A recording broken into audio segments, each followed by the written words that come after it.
All right, let's talk about Castle Rock, episode 7, titled The Queen, although personally I would have called it Eternal Sunshine of the Demented Mind. Very similar themes going on here as was going on in Eternal Sunshine of the Spotless Mind. I know I can't be alone in thinking that. What an incredible episode. Oh my good God, the performance by Spacek alone is amazing. This is going to be like the for your consideration reel this year. Wow. This episode was heartbreaking.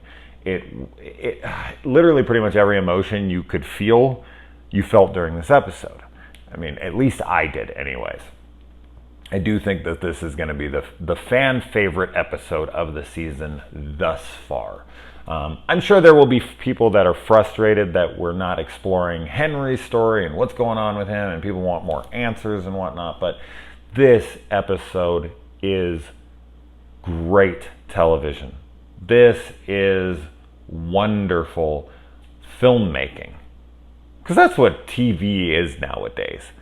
Like, you can't even tell the damn difference anymore. I'm watching this thing, it felt like a fucking cinematic film. Like, this just isn't, there is no separation between the two anymore. You get incredible performances, the cinematography, everything is so on point. It's incredible what we have these days. And this is one of those episodes just like, wow, this is on television. This might be one of the best performances I'll see all year, whether it's on TV or in film.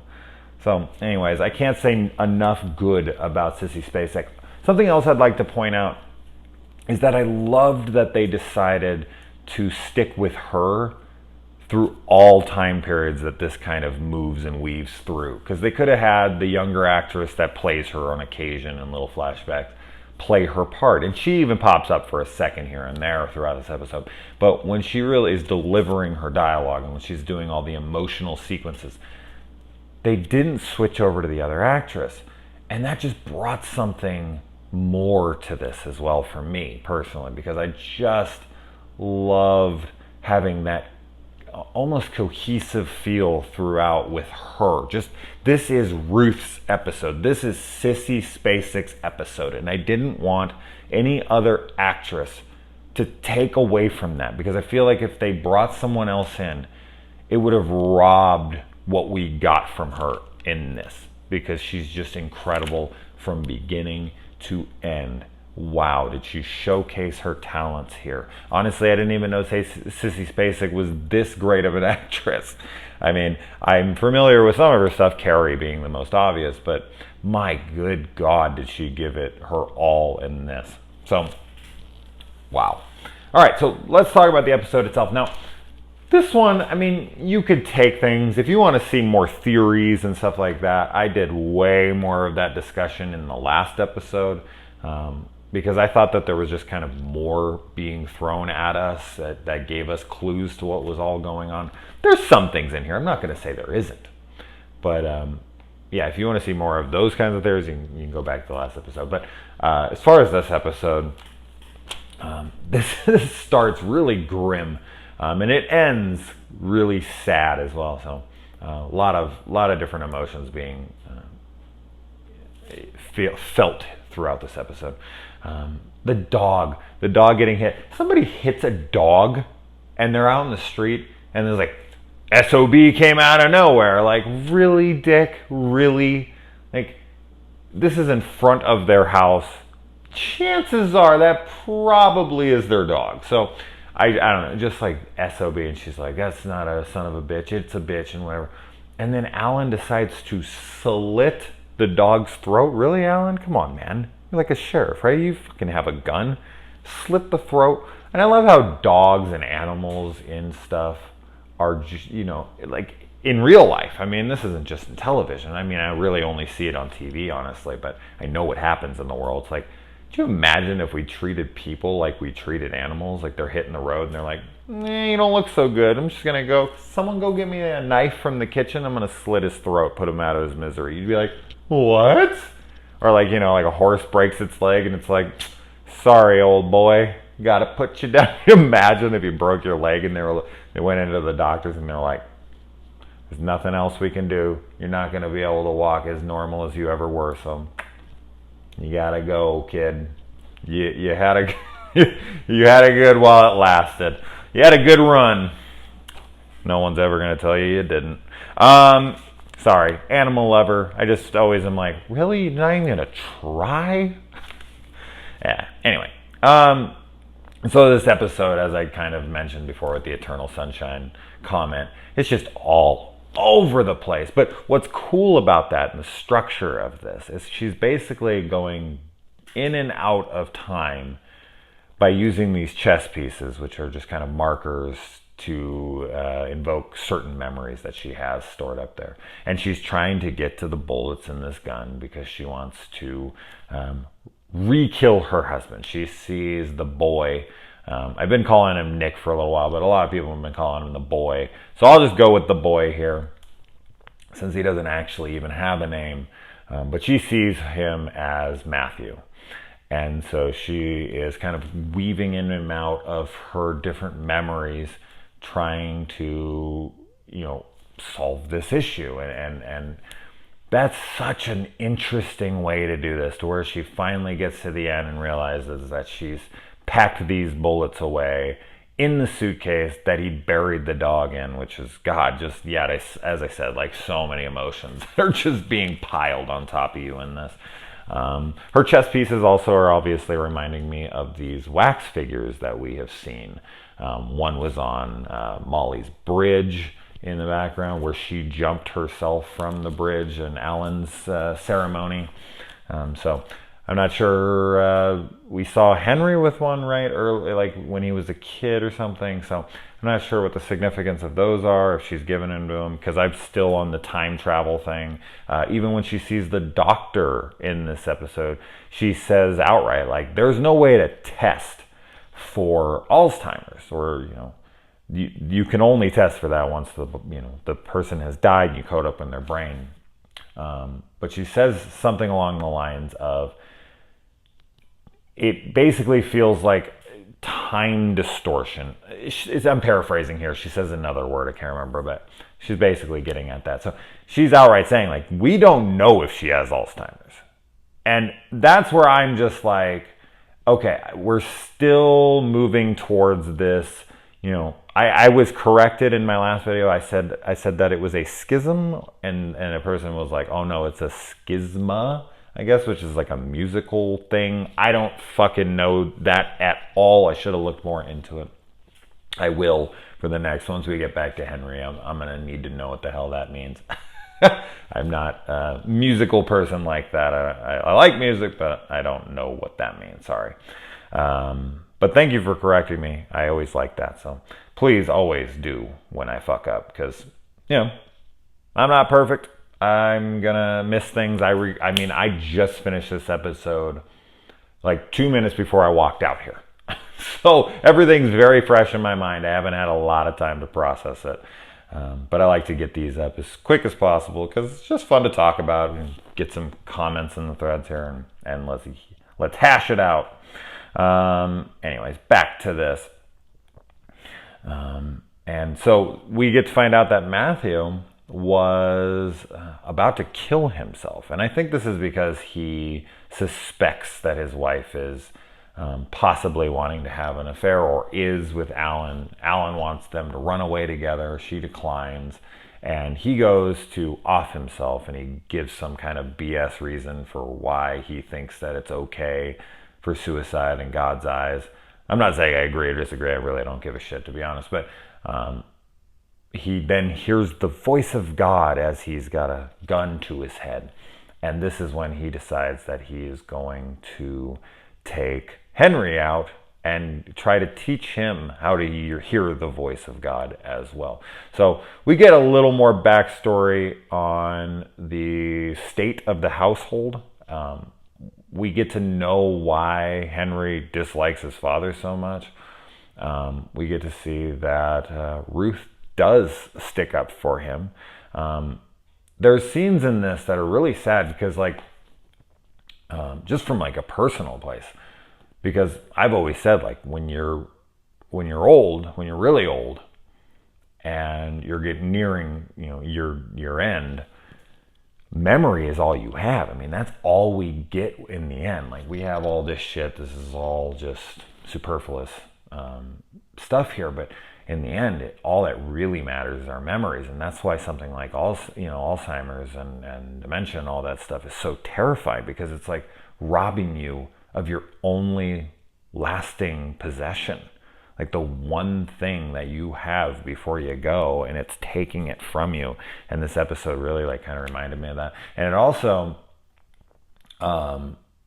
plays off of regret. Like, she goes back and she's just begging and pleading herself to leave him. Like, she has her bags packed. She wants to go. She wants to get the hell out of there. Like, Alan has given her, like, I don't give a shit. He says, fuck this town, literally. Like, we'll go pick a place on the map, put your finger down, and we are there together. I will take you. I don't want you to leave your son behind. You don't have to leave anything you don't want to. Like, you clearly don't want to be with your husband. This town sucks anyways. No one's going to accept that we're together. So let's get the kid and go. And she's just sitting there and she's watching herself in the past. And we've all done this. There's tons of things I can look back on and like, and in my mind's eye, I can see myself doing those things as she's reliving these moments. Although she might actually be in those moments somehow, because I'm sticking with the whole time travel thing. And even in this episode, Henry's kid here talks about her being a time walker. I know he's just making reference to the little video game that he's playing on his phone, but I think that that's like a little on the nose kind of hint towards what she is, or maybe it's misleading. It's like a red herring, but I'm gonna guess that is some kind of little nod to what's going on. But yeah, like when you see yourself, like I see myself in these moments in my past, and just like, don't do that. But like, as she knows as well as I do, it's futile. Like, it's already happened. There is no changing that. And you just got to live with that as many times you got to remember. And she's remembering it like as if she's there. As I said, she might be. And she has to like see it transpire and know that there's no changing, and beating herself up to be like, no, fucking leave. Like, this all could have been, done away with if I just left. And it's hard to remember those kinds of things. And hindsight's always 20/20, as the adage goes, and it's true. But it's sad to watch her go through this like that. And let's see, she learns the French drop here, so that she can get out of taking that sedative that the boy gives her. The boy has some lines here, because he comes in and he's playing off of all of this, and he also uses lines from the past that Henry is telling her when she's in the tub. He says something verbatim of what he says, I'm smaller than a teacup, which he knows that line that Henry knew when she was talking to him privately in the bathroom, 30 years ago or so. Or 27 years ago, right? Something like that, like because of the It reference. So there's that. So there's a little more hint into the fact that he's able to know specific dialogue between characters. So he's either a mind reader, or he was there, or he has the ability to look at all different periods, or he has the ability to see into people. There's so many different ways that could go. And then, yeah, I mean, it was really sad to watch Henry pretend to hear. I mean, he could have actually been hearing, and that's just it. Like, that's open for interpretation. I'm going to take it as he listened to his mom in that moment. She's like, just pretend, tell him whatever he wants to hear. That's when she's being kind of submissive. And then when she sees that he's pushing him when he's sick, she realizes that he's sicker than she had thought. And she puts her foot down, and she's like, no more of this bullshit.